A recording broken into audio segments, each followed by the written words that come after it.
Hello, my loves. Welcome to another episode of the Becoming You podcast. This week, I had the pleasure of being a guest on my friend Melissa Eich's podcast. She is a health coach and nutritionist, I should say. And we just had a blast having a conversation around how, when you're stressed as a parent, it actually shows up in your inability to get healthy and um, maybe lose weight or whatever your health goals might be, right? And Melissa did a fantastic job of asking the best questions. And I really hope you enjoy this conversation that we have around, how parenting can become really stressful and get in the way of us becoming our best selves. And I share some really great tips on how to reframe your mindset when it comes to parenting and how to think differently about your child or children so that you can have a more peaceful home while also taking really good care of yourself. Enjoy. Hey guys, welcome to today's episode. I'm so excited to have my guest Visa on today. In today's discussion, we're going to talk a little bit about stress and parenting. And I'm a big believer in stress management, and sometimes it's really hard to manage stress with a bunch of little people around with unregulated emotions, right? And then we're supposed to manage that on top of ours, and it can feel like a lot. And so Visa is a parenting coach, and she's a lovely resource. And I thought that she would be a great addition and guest to have on the podcast. So enjoy. Hey guys, welcome to today's episode. I'm so excited. I have a guest on today that you are going to love. Her name is Visa. I've known her for several years now. We have the same business coach and we are in the same mastermind. We've been in the same mastermind for quite a few years. We've traveled together, had lots of fun together. But she's going to be so amazing on today's podcast for you because she is a parenting coach. And you might be thinking, why do I need to hear that? Well, because we're always focusing on your stress. And a lot of times we think our stress is coming from our children and having to parent them. And so today's podcast, Visa is going to go through basically, well, her program is called The Grounded Parent. And I'm always telling you to be more grounded. And so wouldn't it be wonderful if we could be grounded parents in addition to grounded people? So Visa, go ahead and introduce yourself. Hi, thank you so much for having me. I'm super excited to be here. So, yes, my name is Visa. My full name is actually Visa Lakshi, but everyone gets scared of it. So I go by Visa. Like you said, I am a parenting coach, but I got to the parenting coach through being a self-love coach. I realized that the more I worked on myself and liking myself, the better parent I became. And I was kind of flabbergasted as to how that happened. And so I have this beautiful 4-month program for women that want to feel more emotionally connected to their kids instead of always constantly yelling or screaming and then feeling intense regret and shame afterward, which we all have been there, right? Yes, absolutely. Yeah. And tell us, where are you from, Visa? I'm kind of from all over. I was born in India, brought up there until I was 11, and then I moved to the UK, and I've lived most of my life now in the US, and which is where I currently live in. I live in Maryland, near Washington, D.C. I've been married for 20 years, and I have 2 boys who are 9 and 12, and then a dog called Cosmo. Yes, great. Okay, so let's get started. The first question I have for you is, often I hear women tell me that they feel so stressed because of their children's behavior. Like they take that on physically themselves. Can you talk a little bit about that? Yeah. So, most parents, when we become parents, we believe that our children's behavior is a reflection of who we are and the type of parents we are. So when our children misbehave, quote unquote, and I'm doing air quotes, Mhm. misbehave or disrespect us, again, quotes, right? We tend to take on all of it as a failing on our part. And we tend to project the worst things into the future because of it. We believe if I'm constantly being disrespected by my kids, then that means they're going to be turned out to be disrespectful humans, right? And they're going to disrespect their bosses and they're going to disrespect their school teachers. And we just tend to project this fear based scenario onto all the what I call unpleasant behaviors of our children. And we actually fail to realize that those are most behaviors, I can't put it all under the umbrella, but almost all behaviors from children that feel unpleasant and uncomfortable to us are just developmental things that they're exploring, or it's their way of expressing, hey, my needs are not being met. And the easiest way for it to be met is for me by acting up. Yes. Yeah. And then Yeah, we tend to react to those behaviors, not correct. based on what they truly need and why they're doing it. Yeah, and that's because, we are not present in our bodies and realizing what's going on. What is the fear that's happening in me? What is the emotional wound that is being triggered? And this is so true about parenting, right? We think we're doing a fairly good job of being like a sane human and operating and getting through the world until our kids, not when they're babies, not when they're toddlers, but it's when they start to become tweens and teens and they start to have opinions and ways of moving through the world that causes so much friction within us. Mm-hmm. And it's because they're activating wounds within us that we don't even realize exist. They're coming up against our values, our belief systems, how we were parented and how they desire to be parented. And there's a misalignment there. And we think, you got to do things my way. Why aren't you listening to me? And that's more of the authoritative parenting style. Mm-hmm. And I had to wake up and realize, hey, this authoritative parenting style worked great for me. I was one of those kids that dimmed my light and became the good girl to, please my parents, please my relatives, et cetera, et cetera. And so I just thought, I'll just take what worked for me, or so I thought, and apply it to my kids. Mm-hmm. And our kids are so different, so Mm-hmm. different. And I had to realize very quickly that for my youngest, that actually made things a whole lot worse. A whole lot worse. He started acting up even more when I started using the authoritative parenting style. Yeah. And I had a huge wake-up call. And I just thought, if I keep going down this road, I'm going to alienate and completely disconnect from my child and do permanent damage. And I was terrified of that. So I quickly had to be like, okay, what do I need to change? Not what do I need to ask him to do, but what do I need to do? Because I am the common thread here. Yeah. So what did you find worked better for that style of parenting that your child needed? Like, what do you find that you do differently? Yeah. So as parents, we often think I will be calm when my child calms down. Yeah. I've said that many times. And we Today, cannot do that. We cannot do that. Our children are looking for self-regulation from us as the adults.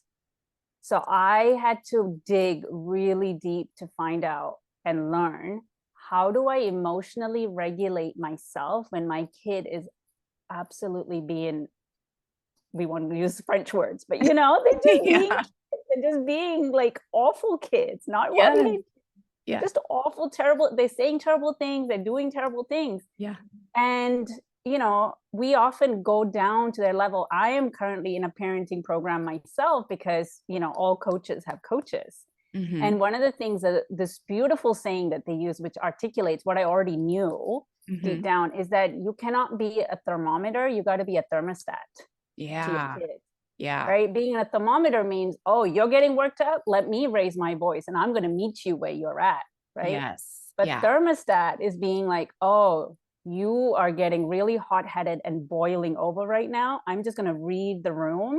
And either I'm going to step away to cool myself down so we can regulate the temperature, or I'm going to stay in the room and regulate the temperature. Right. A thermostat turns on the heat when it's too cold, or it turns on the AC when it's too hot, right? And so you got to be a thermostat for your kids. Yeah. Okay, so my son is very reactive. He reacts to things very instantaneously. And he's been like that since the minute he was born. Like my first son just goes with the flow. Nothing really ruffles his feathers. He's cool with most things. My second son came out of the womb very angry about most things, completely opposite. And so he's like, I was like, I don't know how to parent this child. And I said that for many, many years with him. And he is very reactive. And I find myself now I am very reactive because I'm always trying to control him. So what is that moment like when before you become reactive to their behaviors? Like what should I be doing as a mom, I guess?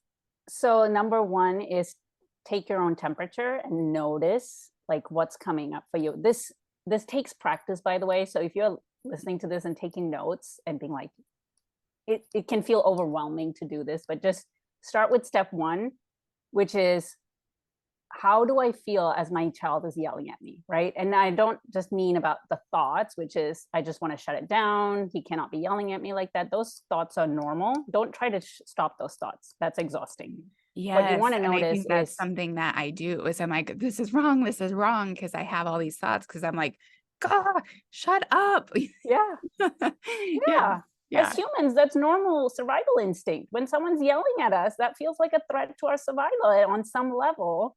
So it's normal for us to want to react and have these silent thoughts in our head of like, don't talk to me that way, and you're just being, oh, like, when are you going to stop being such a little so-and-so, right? Mhm. Those thoughts are normal, guys. It's okay. Just stop trying to prevent those thoughts from happening because that's exhausting. But do notice, how are you feeling in your body, right? That means your heart might start to race. Your breath might start to get really short and like tight. Your hands might start trembling. I notice when my son's behavior escalates, where he's slamming doors and things like that, like I am literally trembling on the inside, right? And I notice all of those things. And why is that important? Because that means you are being in the present moment. When we start to notice things in our bodies, that means you're not in the past, you're not in the future projecting about, oh my gosh, how many hours is this going to take?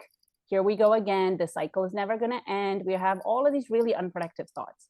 But when we get into our bodies, that's all you're doing is noticing, right? There's no stories attached when you notice in your body. And that immediately slows down the reaction cycle.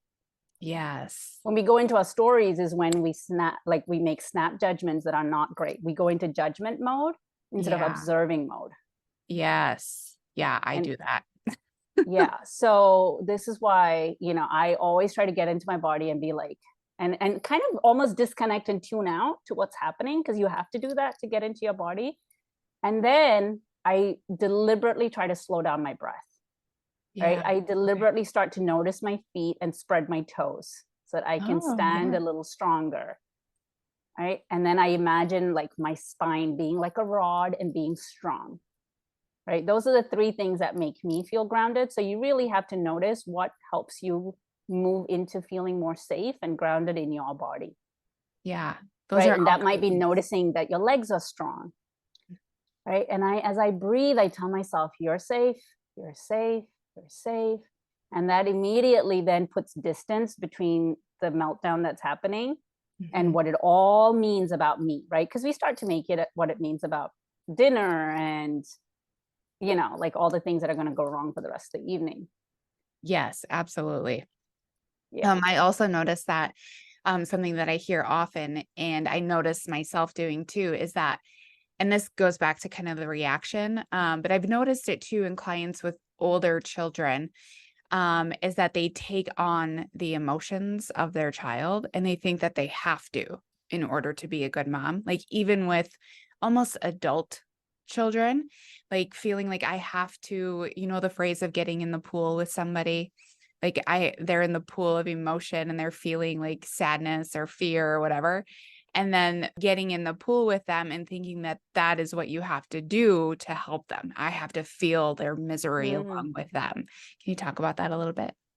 Yeah, I think there's a fine line between having compassion and empathy with what your child is going through versus truly taking on those feelings and feeling it for them or with them. One is really helpful and the other is not. Because what happens with the latter of you getting in and being in the trenches with them and really feeling their feelings with them is that actually creates what I call enmeshment in the relation. There's no separation between you and your child at this point. And that's not healthy. What you really want is to create a safe space for your child to feel their feelings. And when you're feeling the feelings with them, you're not in a safe space. Yes. Right. Yeah. So the way to create safety is to realize, oh, my child is feeling really sad. But then literally imagining like a door or a boundary or an energetic bubble where you go, but I don't have to take on that feeling. Mm-hmm. Like it sucks for them, whatever it is that they're going through, it sucks. Like I want to kill the person who's making them feel these feelings, right? Yeah. And that's Yeah. okay to feel that. But what your child is really looking for is two things. One is, am I like a crazy person to feel these really deep feelings? Mm-hmm. Right? Most of us feel that, right? When we have an experience and we feel feelings, we're like, oh, I feel so bad, but I don't kind of want to tell anyone because I'm kind of crazy for feeling these feelings, right? Yes. And Yeah. when you confess to your best friend and they go, oh my gosh, like I'm here for you. And they don't say anything else other than I'm here for you. They're like, oh my God, that feels so good. Yes. Right? Yeah. That's what your child is looking for. Is not to, they don't want you to say things like, it's going to be okay. Don't worry about it. Because that's really dismissing what they're going through. Mm-hmm. Right? We mean really well when we say those things. But what we're really doing is reducing their intensity and wanting to take away their experience. Yeah. What we want to say instead is, oh, that must really hurt. I can imagine how painful this is. Yeah. I Yeah. imagine this is really embarrassing for you. Just Yes. stating facts, Mm-hmm. right? Which is what every human wants to know is, am I okay to feel these feelings? Am I going to get through it? Yeah. That's so much more helpful than taking on, like feeling like in order to be helpful, in order to kind of validate what they're going through, I have to feel what they're going through. And it's like that difference of empathy and compassion versus this is just not even helpful at all. And I think that Exactly. that's like a fine line, especially for a mom. We just try to protect our children from feeling any feeling that's not good, but that's Yeah, not that's not helpful for helpful them. at all because there's no way your children are going to go through life without ever feeling feelings because we did that, then they're not being human. You're not having a human Right. experience without feelings. So what we really want to help our kids with is emotional resilience. And this really applies to your clients when they are working on their nutrition and their lifestyle and things like that, is a lot of times you're going to feel really uncomfortable feelings of, ugh, I don't feel like doing this. Like, I don't feel like portioning out my food. I just want to eat what everyone else is eating or whatever, right? Yeah. Those are all really difficult feelings you're feeling of. Maybe I don't want to make a scene. I don't want to feel embarrassed. This is really difficult. So as you notice your uncomfortable feelings and you validate yourself, which is it's perfectly normal to feel embarrassed in this situation, but I'm going to go do the thing anyway, right? That's emotional resilience. When you give that to yourself first, practice on yourself first, then it becomes so much easier to give it to your kids. Don't practice on your kids first. Yeah. It's so hard. Yes. These fragile little humans who are trying to understand what a feeling is in the first place. Yeah. So that's how I got better and better at parenting my own children. I had to keep practicing everything on myself and then help my kids at an age appropriate way. Yeah. And for my 9-year-old right now, that's just validating when he's in his emotions, right? Mm-hmm. Which is, oh, I asked you to turn off your TV time and you're really mad about that, right? Mm-hmm. And he's like starting, I can tell his temperature is building. I go, I know, it must be really hard to just to stop doing something really fun. Yeah. Right? And that's the truth. Yes. Right? Yeah. And I have a highly sensitive child, so their emotions are like even more heightened and they feel feelings even more deeply. Mm-hmm. Mm-hmm. And so validation for him is extremely important. Yes. Yeah. Because he feels 10x the feelings that most people feel. Yeah. I feel like that's the same thing as my youngest one. I questioned for so many years, like, does he have ADHD? Because that's the only thing I'm familiar with when it comes to children's behaviors. And I'm like, he must have ADHD. And then he started school and his teachers are like, he's actually really great. Like, there's no problems. And I'm like, then why is he like this at home? And it's because when he gets home, he has been feeling so much all day. Yes. And he gets back into his comfortable environment with his comfortable person, AKA me, and takes it all out on me. And like, he's been feeling so much all day. And then he comes home and hands it all over to me as his mom.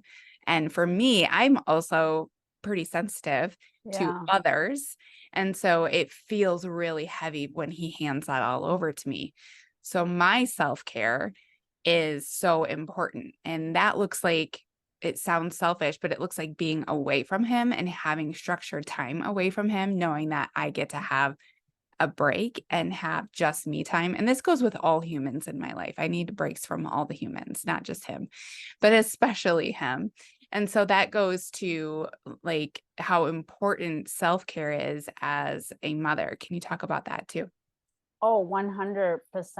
I'm so glad you brought this up because yesterday I took my kids to this jump place, and I hate those places because of how overstimulating those places are. And I took sound canceling headphones, and I took an actual book to read because normally I would just be scrolling on my phone while I was waiting for them to finish. And then I realized, oh my gosh, that's all adding to the already overstimulating place for 2 hours, right? If I'm scrolling on my phone and I'm just letting that noise get to me. And then when we get home and my kids will bicker because of course they're boys and they're brothers, I usually used to lose it with them, right? I would yell at them, just be the mean mom, which I hate afterwards. So yesterday I was like, you know what? I'm going to take headphones. I'm going to take a book and I'm not even going to look at my phone. I had so much patience for them when I got in the car. When I got home, my voice was even, like, I didn't raise my voice even once, and I was so proud of myself. And I was like, all because I tuned in and knew myself really well, which is overstimulation drains my energy.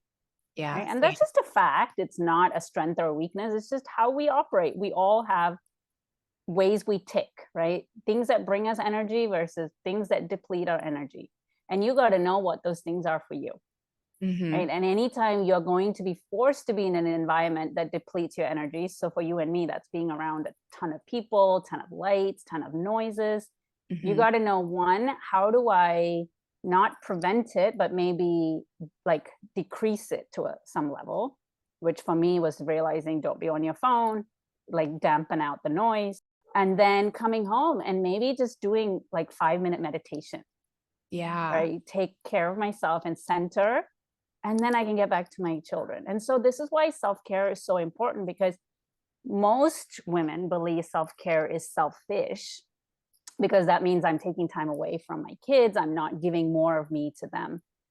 But when you take time and be selfish and fill up your cup, which I hate, such a cliche thing, you tend to overflow.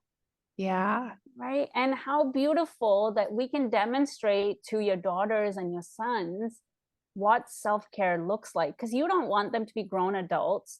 And if you have boys, say things like, well, my mom always did everything around, like, and projecting that onto future girlfriends and wife or whatever, right? Of where they always saw their mom depleting herself and realize and thinking that's like a normal thing. Yes. Our daughters learning from their moms of like, I got to give everything that I have in order to feel good about myself. Right. I want my boys to know, oh, it's mom's like me time. There's no, I dare not go into that room. Yeah. Right? Like when that door is shut, they know I'm either on calls or I'm either doing my breath work or I'm either meditating. Like you do not, we have very clear boundaries in our house. Yeah. That's so great. And I think exactly like what you said, showing your children the example, whether they're boys or girls, that mom does not have to deplete herself in order for you to see her as valuable, that she is worthy of the care and the time, and she's worthy to eat a meal with you, like God forbid, right? Where when I was growing up, grandma was running around making sure everyone was fed before she ate. And it's like, why can't grandma eat with us? Why does grandma have to make sure that we have seconds before she even sits down to have a meal with us? And that was taught to me in my culture and growing up. And now I try to go out of my way to make sure that the women are eating at the same time that everyone else is. And that it's not foreign for me to go out and I go to the sauna for an hour without anybody coming with me. Without anybody calling me. My phone is off. Like, you don't get to reach me during this time. This is my precious time. that mom will have an hour to work out every day. And it's not a negotiable thing. That's what happens. And then my boys will see that that is part of a well taken care of woman who is happy and who is able to give to her household versus like the crabby mom and just thinking that that's what's normal. Yeah, when you take time to take care of yourself, you show up as such a better mom, like guaranteed, Yeah. guaranteed. If you invest 30 minutes, maybe it's an hour, broken up into 15-minute things throughout the day of way you choose to do things that nourish you. For me right now, it's summer, so I go out and I garden, right? Whether that's watering my vegetable patch and growing my zucchinis, which I am obsessed over, by the way. I take 15 minutes in the morning to do that. No one comes out and disturbs me then, right? And then I might do like 10 minutes of meditation. Just the little pockets of things that I know fill up my soul. Like at the end of it, I feel good most of the day of like, I've taken time to slow down and take care of me so that I can be a better mom for my kids. Yes. Do you ever have moments when you are in the time where you're taking care of yourself and it's just not working? The kids are just not leaving you alone and your husband calls you or things like that. Like, how does that feel? Like, what are the things that we can do to not lose our shit when we're trying to take care of ourselves and people keep knocking on the door? Yeah, of course. So those are actually great teaching moments for kids because if this is a new thing in your house that you're doing or for yourself, right? You might have just started working with a coach and they're telling you like you really need to carve out self-care time and you might have never done that before, right? So you start this new thing and you're like, right, I'm going to meditate. And then there comes the knock on the door, right? Mm-hmm. So you might feel really triggered at that point, but what you got to remember is, oh, like this is something new that I'm learning to do. And so is my family. Yeah. Like I've got to teach them how to treat me in a different way because I've been teaching them all of this time how to treat me. And I just realized that some of it is not healthy or helpful.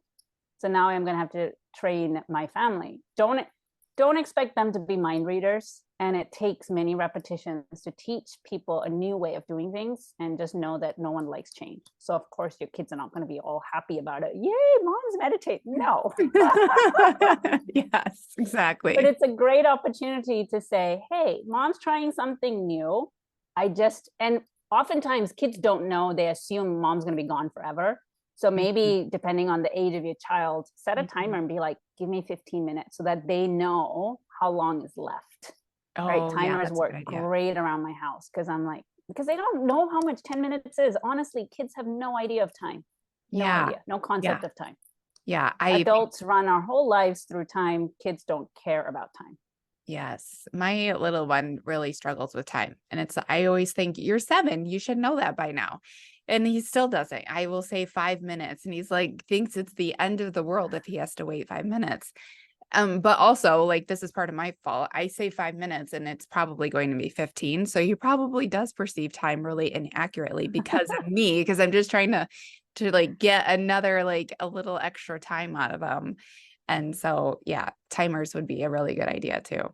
Yeah. So setting a timer on somewhere very visible for them or setting them up with a fun activity for that period of time that you're going to be doing. But it's an education process. So know and assume that you are probably going to be interrupted because it's a new way of doing things for everybody involved. And you really have to rise to be the leader in your household if you want things to change. Yeah. Yeah. It's really about self-leadership. Yeah, that's such great advice. So I want to talk a little bit because you work a lot with parents and working on like where they need their work versus what they think their children need the work on.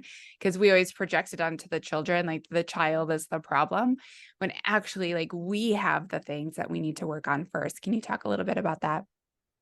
Yeah, so I focus a lot on inner child healing, which is my favorite thing to do in the world. And so this concept is really about we all have multiple younger versions of ourselves that live and reside and kind of help us see the world in different ways, right? So what this means is, how do I do this in a simple way? So let's say, there's a part of you that requires validation, right? Like you're somebody who seeks validation that feels really good to you. And that's how you kind of estimate, am I feeling good today or not? Like, has my husband told me that I look good today or not? And if they don't, then you feel really hurt, right? Yeah.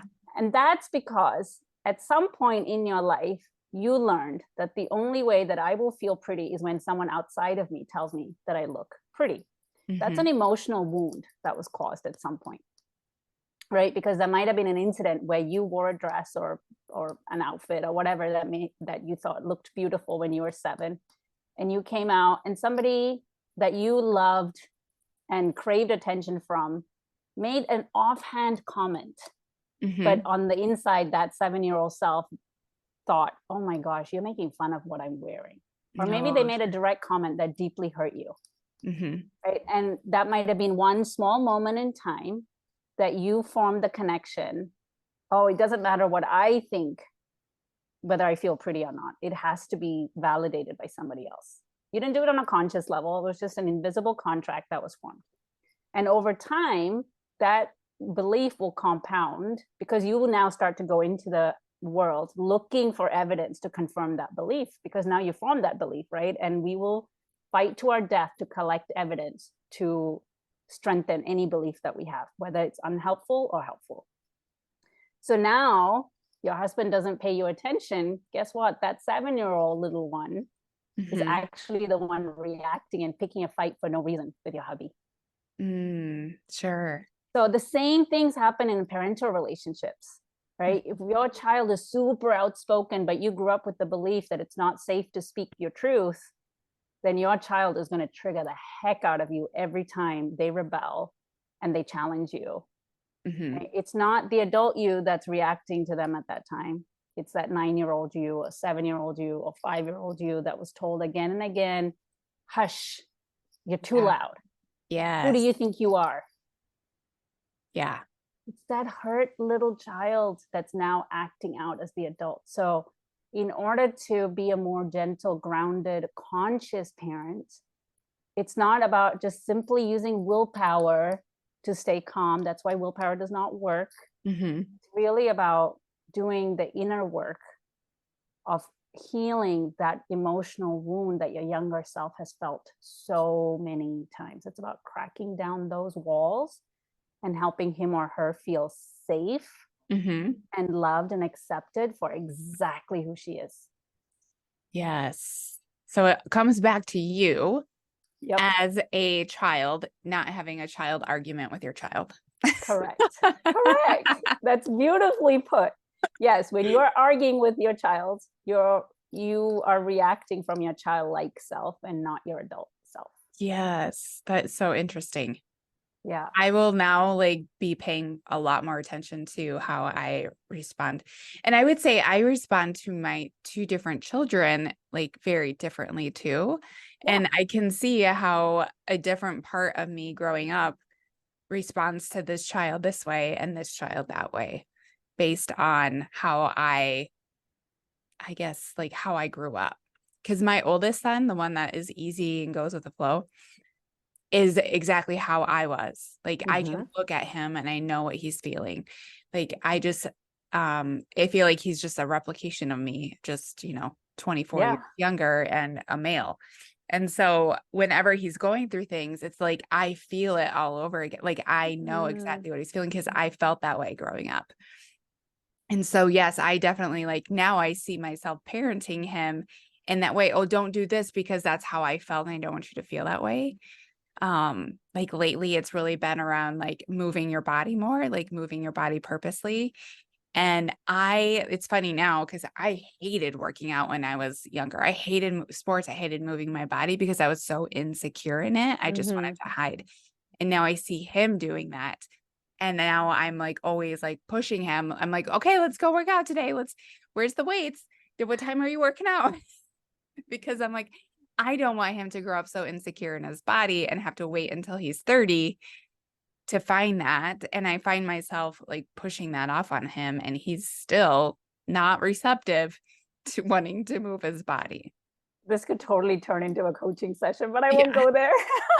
Well, feel free. I have so many questions to ask you right now.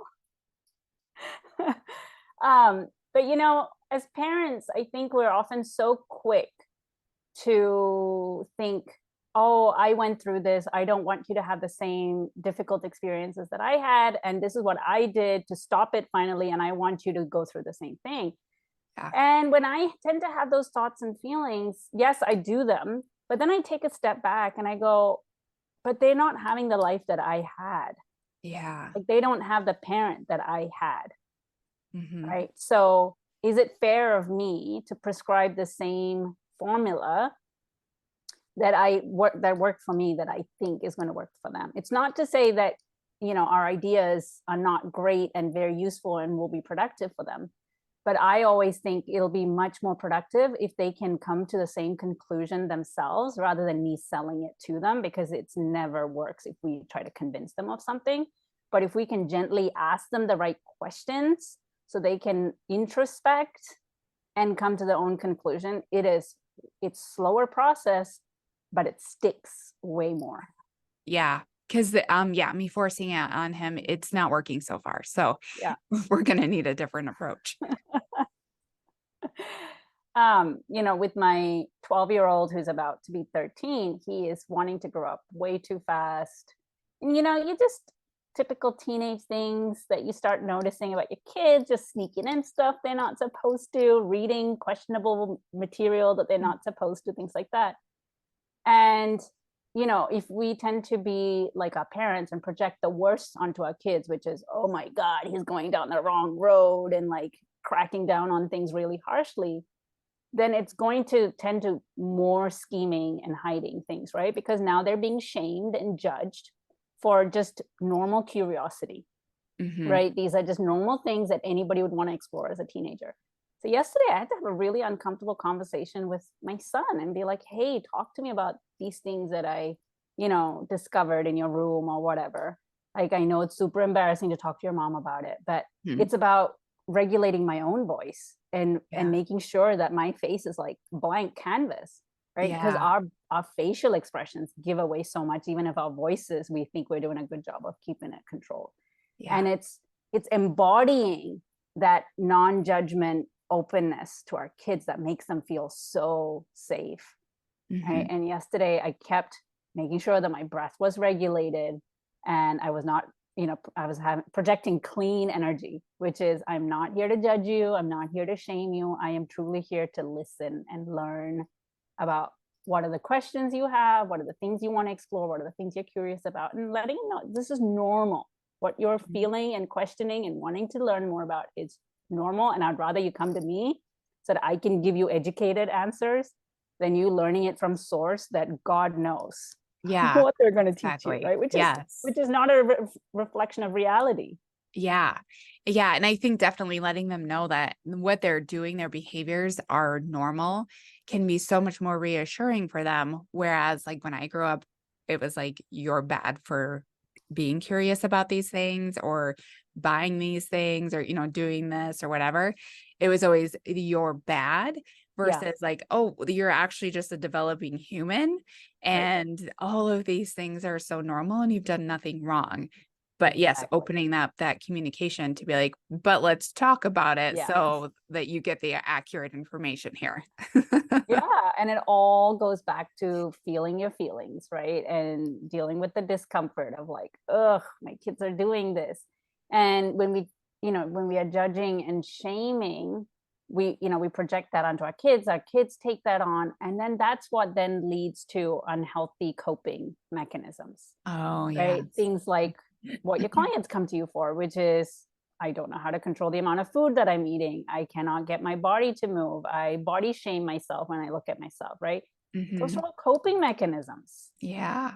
Because we are judging and shaming ourselves so much. Yes, absolutely. And so anything that we can do to not judge and shame our kids, whether that's through yelling or blaming or punishing, those are all not productive or healthy at all. And I'm not shaming you or judging you if you're doing it. It's just, we don't know any better. Right. Yes, absolutely.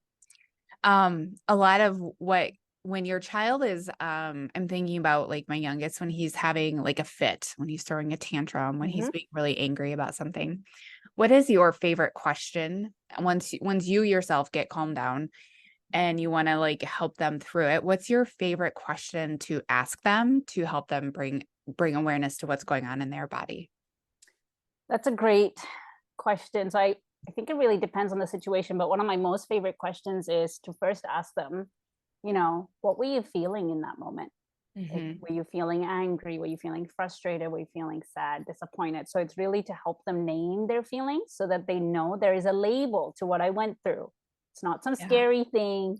It's something that can be defined, and it's something that everyone has gone through, which is why these labels exist, etc. Right? Mm-hmm. So naming it feels like I can wrap my arms around what happened, because when they're in the moment, it feels so big. Like I have no control over it and this thing is taking over me, which is my feelings, right?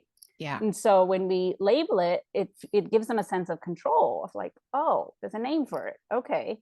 And then I ask them, well, do you think you could tell me like where you felt it in your body? Mm-hmm. Because now they can realize, oh, it's not something outside of me, it's something inside of me that I just feel through physical sensations. Yeah. And so then we talk about my son has the anger thing dialed in, which is I feel heat rising in my chest. Oh, sure. Right. Yeah. And he talks about when he's happy or excited, it's butterflies in his stomach.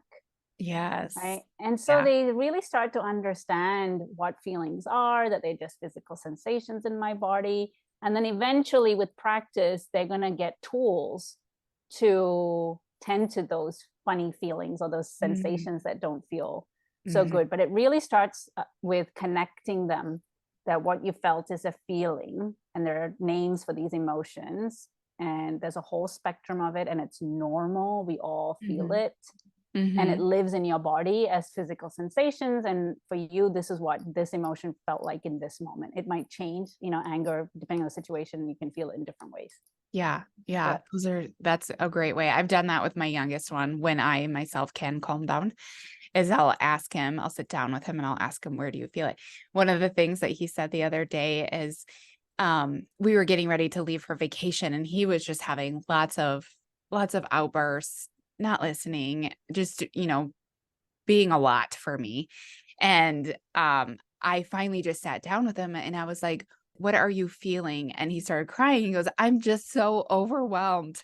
And oh, And it's funny because I say I'm overwhelmed all the time. I just walk around and I'm always like, I'm overwhelmed. I'm overwhelmed because I usually am. And he knows that word and he knows, and that's how he reacts when he's overwhelmed. But the thing is, like, that's how I react too. It's just in an adult form of it versus a childlike form. And sometimes I'm like, I don't feel like I understand him, but it's really like he's actually mimicking all the behaviors I do, just in a childlike mhm. behavior. Yeah, when our kids are acting up, it's always because I'm feeling big feelings, and like I need attention. It's like there's some unmet need that needs to be met, Mhm. Yeah. which as parents, it's really hard because we have so many things to get done and we just want to go fast, fast, fast. And our kids are always showing ways where they're like, please slow down, please slow Yes. down, please Yes. slow down. Yeah. Yeah. I think that's a lot of what he says to me without using those words. Please slow down. And I'm glad you said that because I think that's something that I need to hear from him because I'm always like, let's go, let's go, let's go, get in the car. How many times do I have to ask you? Like, those are the things that come out of my mouth all the time.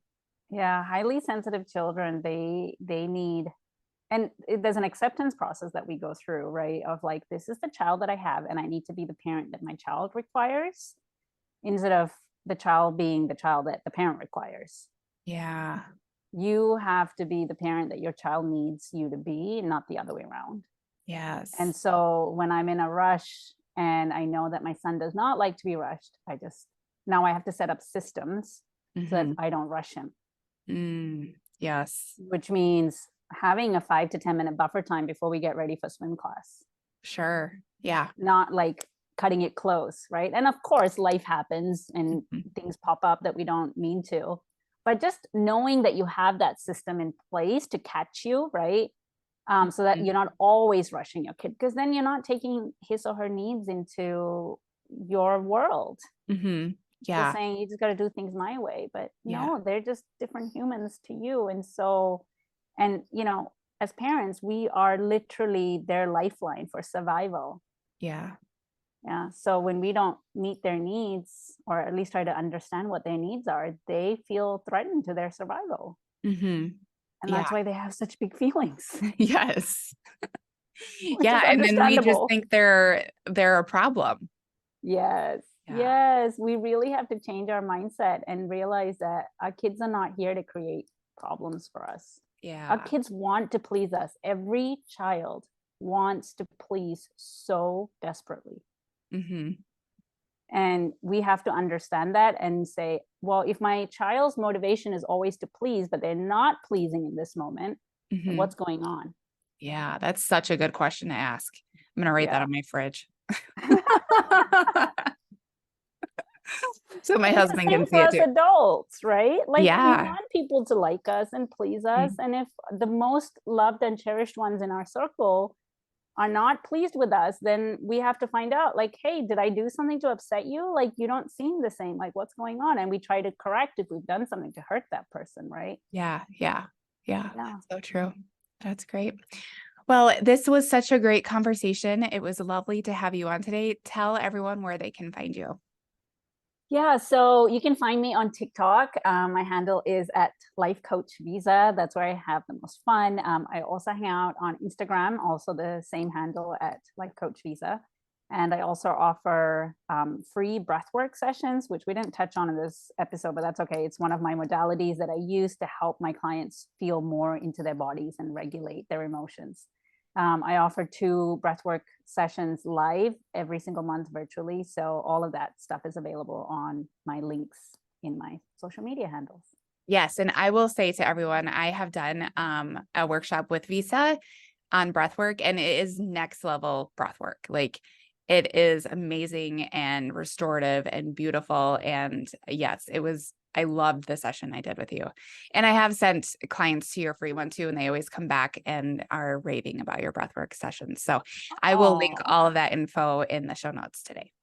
Thank you for having me. This was so much fun. I could talk about this for hours. Thanks for being on.